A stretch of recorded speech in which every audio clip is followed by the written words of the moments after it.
it was like one of those good scripts that are hovering around. And it passed through a few hands, and there was a couple of readings we had of it. And it's the kind of thing you think is going to get made because it's good, you know. And so it was around for a while, and then the next thing you know, I got that call from Fisher, and I just happened to be talking, and he told me he was doing this. Chris Walken, Alan Arkin, you know, they've been around a while, and they were able to sort of figure it out, you know. And it's just a good group. It was a good a group of people who were informed, who were experienced, and who were fun, really. Well, sometimes you play guys that you would like to be, you know, because he's kind of got he's done his time, so to speak.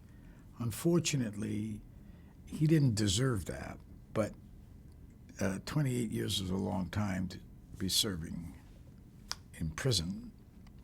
And what I like about those kind of characters is all kind of characters, the ones that are survivors, and he made do with that burden.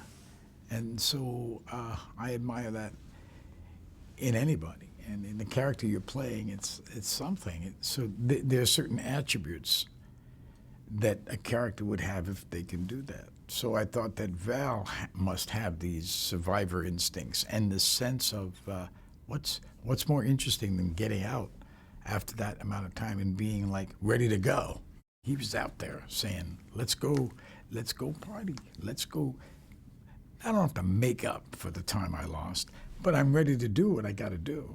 You know, I'm still alive and I still got a spirit.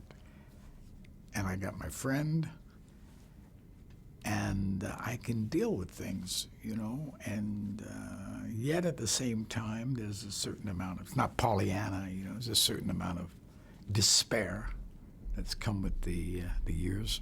This first time I ever worn an appliance, and it's the first time I ever experienced what it would be like to have Viagra, if I'm pronouncing it right, I think I am.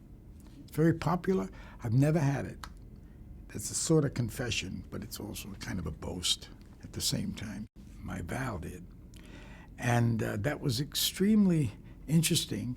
You know, you read things and you think, well, what's going to happen when, you know, and it has, Fisher directs it in such a way and it's played in such a way that it looks real. And yet at the same time, it's very funny. This is the heart of movies. And it's just been going on for quite a while now. You know, it's a wonderful place to make movies. And I hope it gets restored, because it's really heartbreaking. Because it's hard to go off and do things, and then, you know, you like to go home after you've worked 14 hours. You know, you want to go home and be around things that you know. So, but we live that life, actors. We have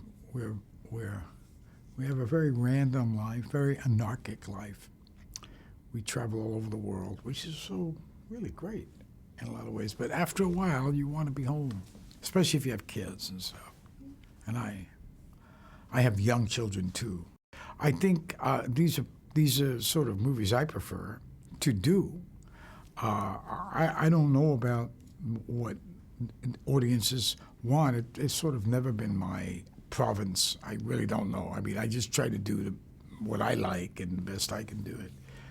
And like I said to Fisher and to Tom, what's going to happen with this little film? Where is it going to fit in the, you know, in the pantheon of the whole thing? Because these movies come at you and they're so sturdy and big and strong, and they got guns in them, and they got, you know, overwhelming amount of stuff in them.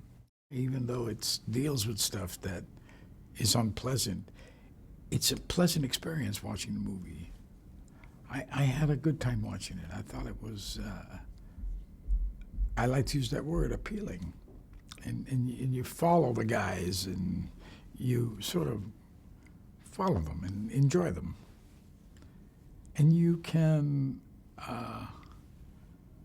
somehow relate, I think. I hope. I hope they have a good time watching it. I hope it appeals to them, and I hope they feel something from it, because there's some feeling in this picture. So enjoy it, really. It's, to me, entertainment. Someone you can count on.